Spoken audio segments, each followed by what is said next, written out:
huge, huge, huge spoiler alerts for this movie review. Ready? Here we go.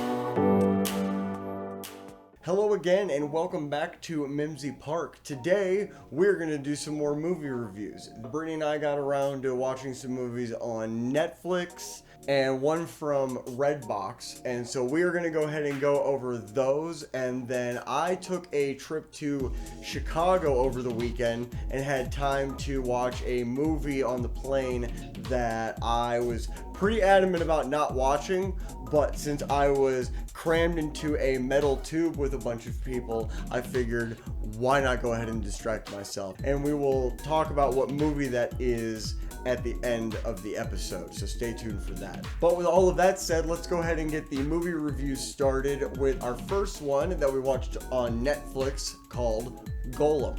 Golem is basically a retelling of the Jewish folklore. Somebody basically uses magic from the Torah, if I'm not mistaken, to make a creature out of mud and words and nothing else. It's just words and tension and mud. The acting and the cinematography are actually really good.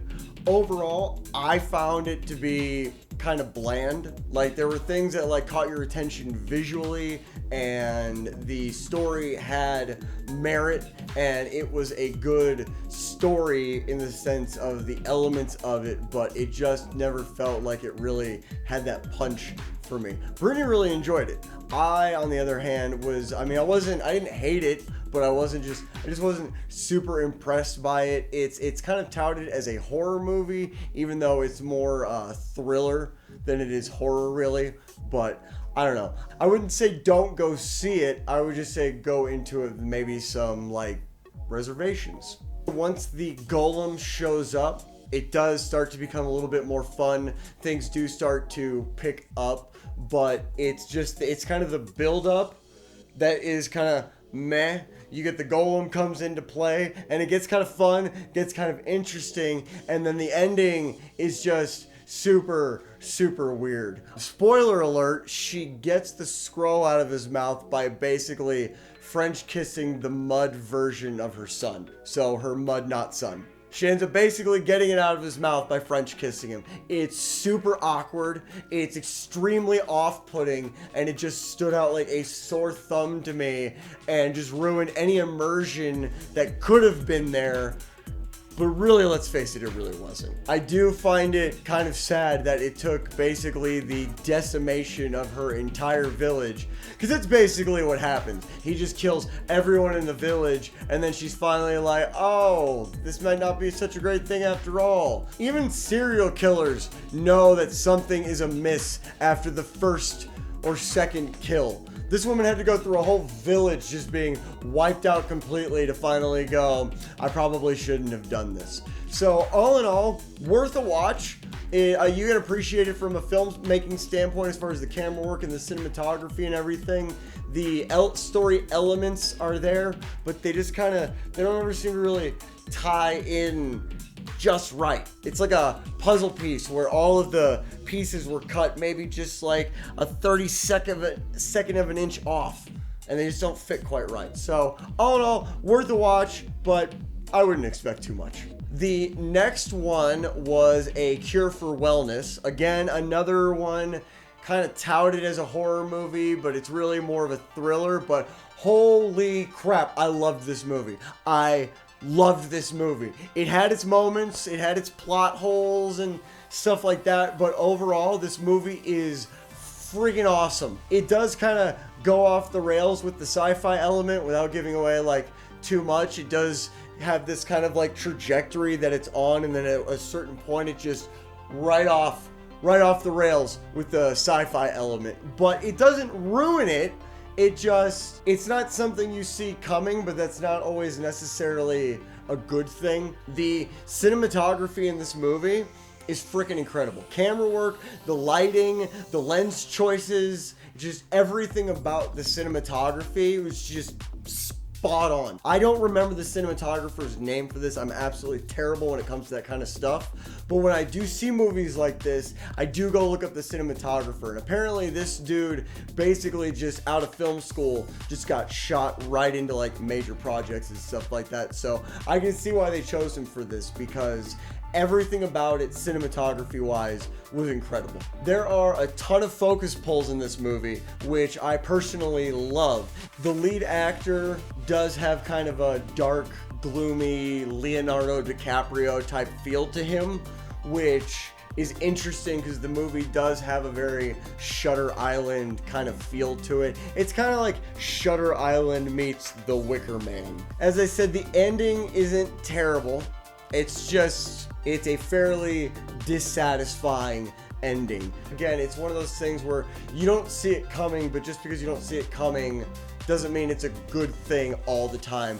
Ask M. Night Shyamalan. And my last thing about it was that it does feel very long. It does clock in at just a little over 2 hours, which does seem a little extensive for me, but that's just my opinion. It's just not one of those movies that you don't notice it lasting as long as it lasts. Like a lot of movies, you watch them and it doesn't feel like you're there forever. And this feels like, this feels like it's runtime. But all in all, awesome. I totally recommend it. It's got its quirks, it's got its little things that are a little off-putting here and there, but all in all, I totally recommend this movie. I think everybody should go see it. Do try to watch it from a filmmaking standpoint, because they clearly put a lot of effort into the camera work, into the cinematography, the editing, the grading. They put a lot of work into the artistic side of it, which is really, to me, what filmmaking is supposed to be, and especially with a movie like this. And the third movie we have is The Curse of La Llorona, which Brittany rented from Redbox, and it was kind of a crap fest. It had the potential to be really cool, but it wasn't really cool. It really wasn't. The first thing that I noticed about this movie, the first thing that stood out to me was the not so great, borderline mediocre CGI. That's the first thing that stood out to me. The second thing that stood out to me was the camera shake. Camera shake is not supposed to be super noticeable. It's supposed to add to the scenes. It's supposed to create tension, or it's supposed to create intimacy with the scene. You shouldn't notice it that much. Like, I felt like there was somebody behind the camera guy just punching the back of the camera to make it do the excessive amount of camera shake.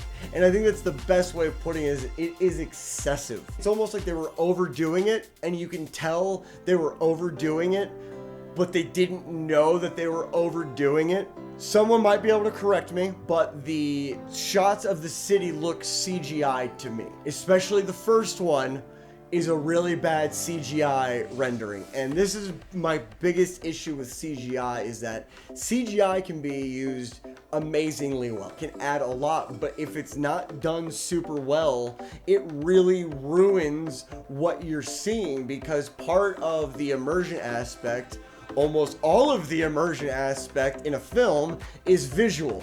And when you have something standing out when it's supposed to be a big part of what's going on, it takes away from that element. And the CGI in this is just not very good.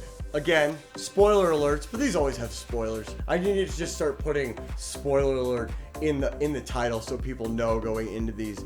The river that she supposedly drowns her sons in isn't even deep enough to submerge their whole bodies, which, fine, okay, she overpowers her sons and shoves their faces down in the water. I get that, but part of the legend is that she then drowns herself in the water that she also drowned them in. If two small boys can't be fully submerged, you're not going to be able to drown yourself. Eventually your body's just going to flip itself over and you're going to start breathing again. Unless it was like a lake and she tied cinder blocks to her feet to drag her down. It's comically unrealistic. You can let some stuff go, but to believe she's just laid down in water that comes up to about here, that's just not believable. That's ridiculous. It's ludicrous even. And I know the director slash producer of the Annabelle Conjuring movies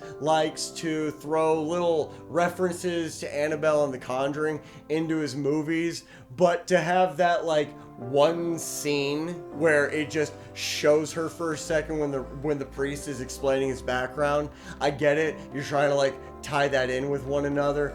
Just make a movie separate. Just make it separate. It doesn't have to have anything to do with that. It's okay to not just franchise everything over and over and over again. And I will say probably the most not infuriating, but frustrating part of this movie is when the little girl, having been terrorized by this spirit, knowing that this barrier of seeds from the fire tree is the only line of defense they have. She knows all of this. She's already been terrorized, traumatized by this spirit, still somehow goes, I need my doll, and I'm willing to risk the safety of everyone for it.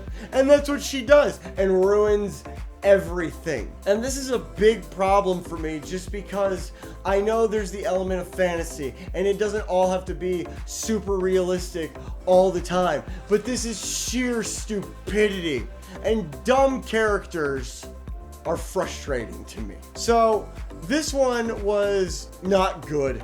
It wasn't good. It was, if you have time to kill and you literally don't have anything else to watch, actually, I would recommend this, Planet of the Dinosaurs. It just wasn't very good. And it really is that plain and simple. It just wasn't a very good movie. It wasn't horrible, but it was not good. Take the time if you have to.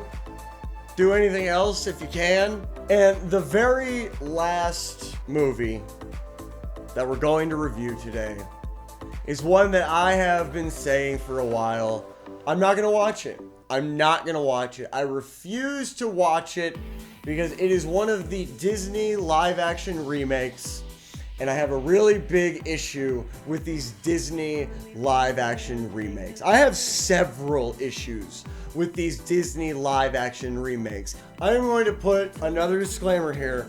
Huge spoiler alerts with this one. So if you have not seen the Aladdin live action remake, turn this episode off right now. Do not forget to go like, subscribe, and comment, but turn the episode off right now, or at least pause it or something, because I'm going to go into specifics about this movie because it basically epitomizes every issue I'm having with their live action movies. Ready?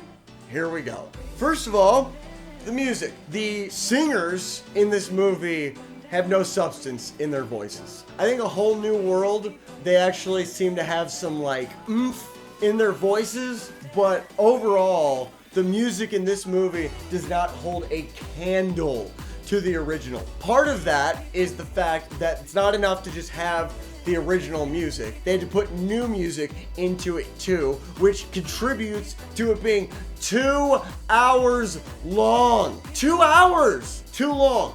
Too long. Will Smith singing in particular in this movie is empty. He's not a good singer. He definitely stays in tune with everything. I'm not saying he's a bad singer in that way. I'm saying there's no drive in it. There's no passion in what he's singing. I spent almost the entire movie going, what's the point? It is aesthetically pleasing, but you expect good colors and good scenery and good backgrounds and environments from Disney. You expect that, even though they're all CGI'd now. And it is an aesthetically pleasing movie. From that point of view, it is a very pleasing movie to look at. But creating a new movie and updating an old one and only improving the aesthetics is, again, a prime example of how if the story isn't there, it doesn't matter how pretty it is, it doesn't matter how awesome you made it look, it still just falls to dust in your hands. They did this already. They did it. Look, I have proof. It's right here. See? I have it. I have like 3 copies of this movie. There was no reason to redo this movie. You can go read the reviews online if you want to. Nobody else liked this movie either. I'm not the only one. Iago, they ruined Iago. Remember Iago, voiced by Gilbert Gottfried, who did an amazing job voicing Iago, by the way. He took a sidekick slash henchman who isn't really a huge part of the movie and gave him a character all his own. That actually takes me to another point that I have, is that all of the original voice actors, they all created characters that you could relate to. And I don't know if it's because it's animation versus live action, but these characters don't feel relatable. They feel like they're filling a role that's already been filled, which is exactly what they're doing. I do understand we're trying to veer away from the traditional princess theme because we do live in a different day and age and we are more educated on this type of subject matter,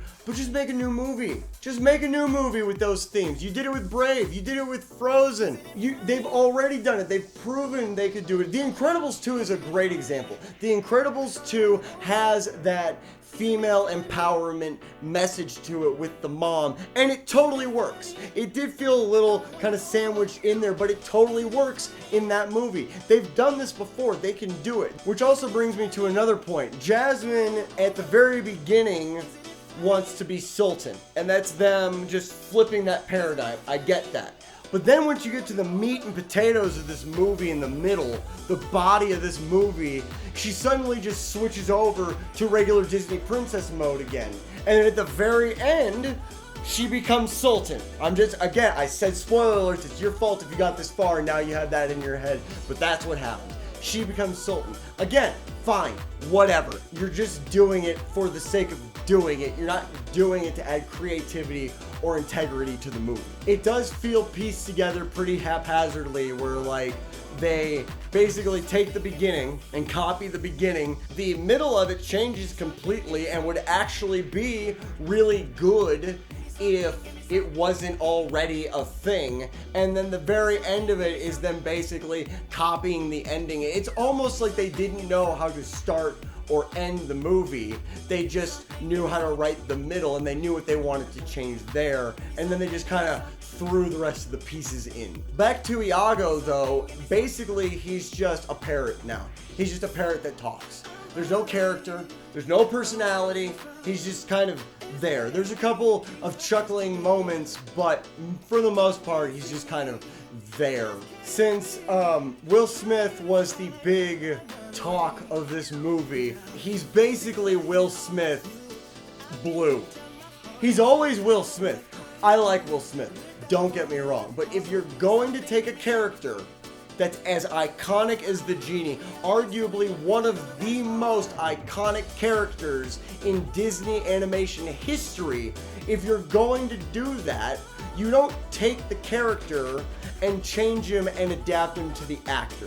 The actor is supposed to adapt to the character. That's kind of the whole thing behind character development. There are some scenes that really do work well, and the thing between him and Aladdin, the relationship between the two does work really well. But it's when they were writing their own parts that weren't in the original. Anything related to the original that was basically a remake of the original just falls apart. And it just feels weird and it feels weak. Jafar, this time he feels like a bad guy throwing a temper tantrum. He feels like an action movie. He honestly feels more like he belongs in Pirates of the Caribbean. This whole movie has Pirates of the Caribbean set in Arabian Nights written all over it. That's what it feels like to me. And Jafar doesn't feel like this cunning, villainous mastermind in this one. So much of this feels like they were betting on the visual effects and the visual appeal, and the storytelling aspects they really just don't seem to have cared about, which, if I was a fan of the stuff Disney is doing now, I would probably be insulted. I am fairly insulted from an audience standpoint just because you're betting on the shallow elements of the movie pulling in your audience to a movie that's pretty hollow, to be honest. In the original, and again, this is part of the ending because it's something that just really stood out to me. I'm going to say I could be wrong about this, so please feel free to correct me if I'm wrong. Jafar at the very end, in the original, he wants to be made into the most powerful genie in the world, or in the universe, because his ego gets all butthurt whenever Aladdin says the genie's more powerful than him. That's the part in the original. In this, he says, I want to be the most powerful being in the universe, and then they change him into a genie. How is a genie the most powerful being in the universe?